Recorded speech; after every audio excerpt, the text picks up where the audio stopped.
My favorite is milk! We are going to the school. School, school bulok, school bukol. Take me home, I'm falling. Loving long and going, losing control, body and soul. Dali.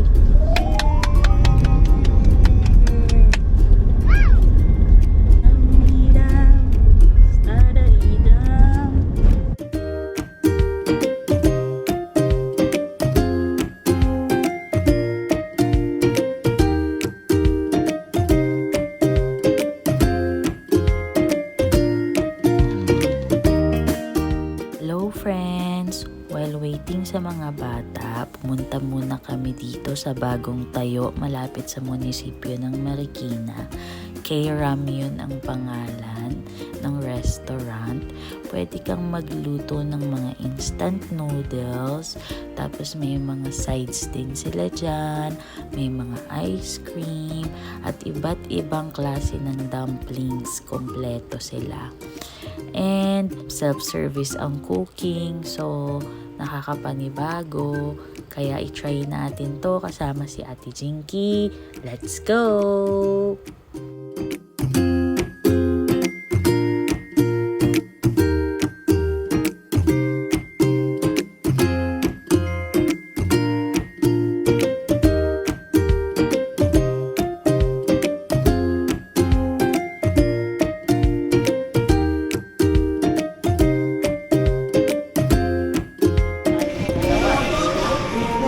Alam mo, kaya hindi tayo mayaman.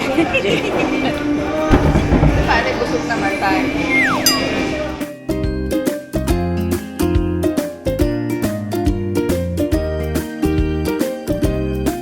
Where are we going? Sa Windsor. Hindi. Saan ka mag-swimming? Sa Sports Center. Sports Center. Magsa-swimming na again. Sabi mo, we are back. We are back! Mama, may Windsor? Wala.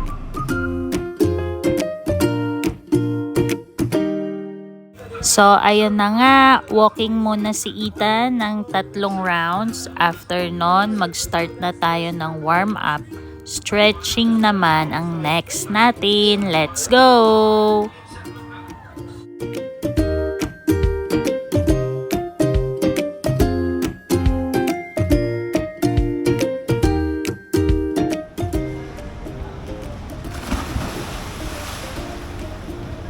Tumalon na ang butanding.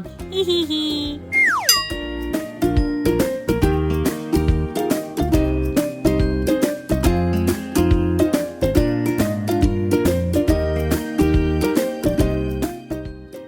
Actually, si Ethan dati hindi siya marunong mag-swim.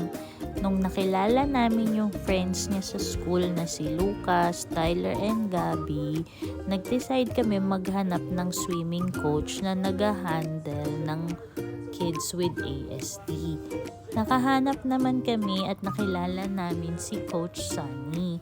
Si Coach Sunny ay nagte-training ng mga PWDs na lumalaban sa palarong pambansa. Nagha-handle din si Coach Sunny ng mga regular kids, kaya pag may gusto po na mag-enroll sa swimming lessons, makikita nyo po ang page niya, mag-a-appear po dyan sa ating screen. And I hope na makatulong din tayo kay Coach Sunny. Thank you!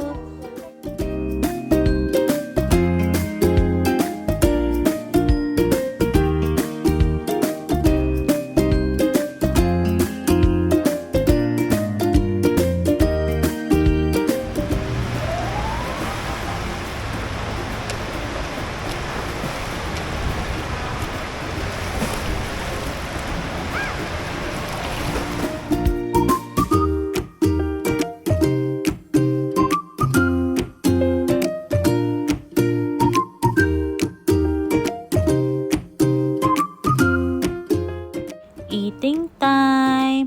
Alam nyo, magastos din talaga ang may anak na may ASD. Katulad niyan, hindi lang sa therapy, kailangan din kasi nila ng activity. Hindi pwedeng nabuboryo lang sila sa house. Nagkakaroon ng regression kapag ganon.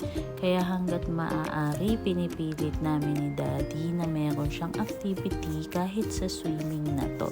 Malaking tulong din to sa motor skills niya at sa mga life skills na rin.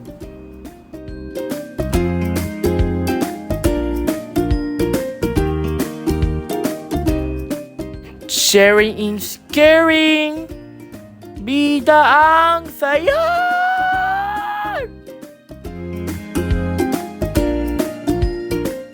Jollibee, 10 out of 10.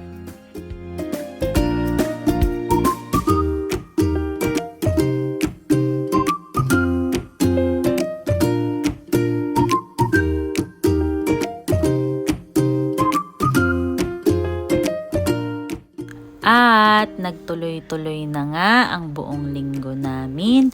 Dumating ang Wednesday, Thursday, Friday na walang kapagurang training. Kaya, let's go!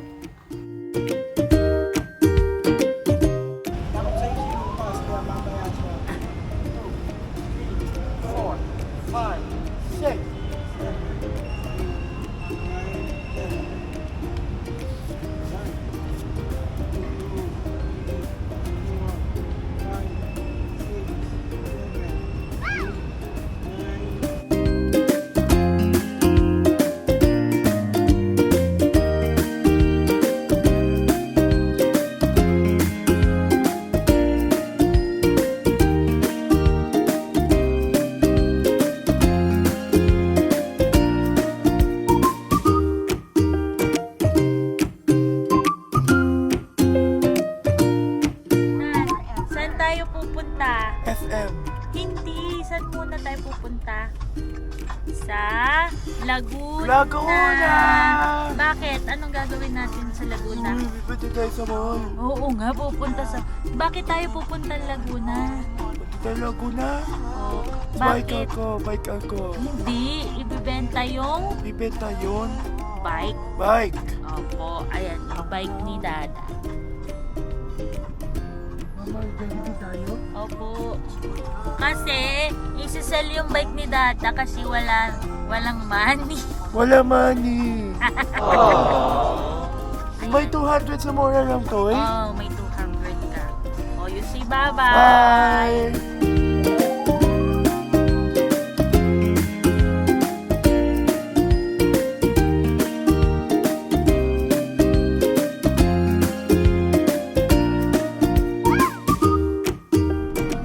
Ano gagawin sa bike?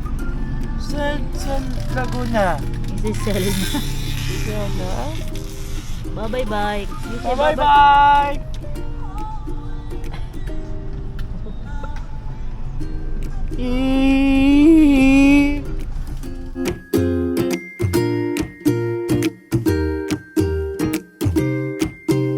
Siya, ang ad niya. Sabi ko, sige, ang ad mo na lang, pakabit mo na lang yung puso. Yun lang. Tapos, gamit na lang. Mas na gusto ako. Gata mo ah.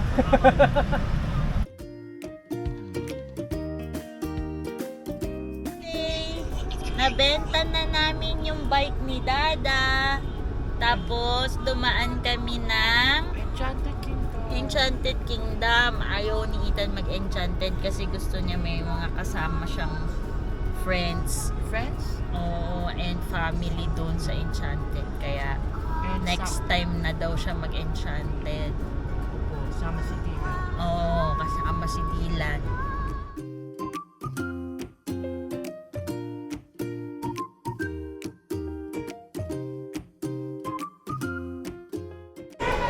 Ay, ang big pala nito.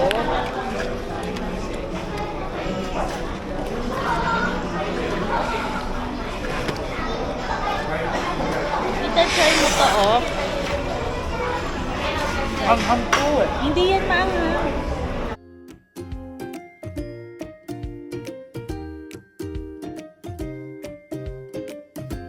Go home na kami. Go home na kami!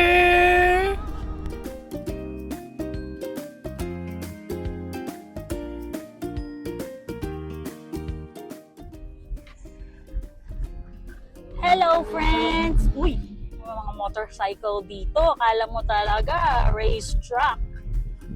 So, ayun na nga. Hello, friends! We are back. Back again. So, medyo na-busy kami ngayong linggo kasi si Ethan, bumalik na siya sa swimming. So, back to swimming na siya. Magandang exercise yan sa mga batang nasa autism. O like Candy Pangilinan, si Candy, di ba? Yung anak niya si Quentin, nag-swimming yun eh. So si Ethan, athlete siya ng Marikina, like I've said na before. Ngayon, practice ulit, training again. Ayusin natin yung camera ko. Yeah. Training again. Malaking bagay yun sa kanila, lalo si Ethan, hindi siya nagte-therapy ngayon. Bali, ang pinaka-occupational therapy niya is swimming. So, malaking bagay yun. Nakakatulong sa, sa motor skills niya. Tawag, Tapos, na-busy din kami sa school. Busy talaga kasi ang daming activity ng mga bata, lalo magkakaroon sila ulit ng tawag nito, yung parang Filipino Day. I think Filipino Day, yung magko-costume sila ng Philippine costume. So iniisip ko nga, ano yung i-costume ni Ethan? Kasi ayoko naman magbarong siya, magmumukha siyang mayor dito sa Marikina. Sabihin siya si Mayor Marcy. Ay, hindi na pala si Mayor Marcy ang mayor. Si Mayor Maan na. Pero kamukha ni Ethan si Mayor Marcy kapag naka-uniform. So, ayun na nga. And, kanina, galing kaming Laguna. So, dinispose namin yung ni Daddy, yung kanyang bike.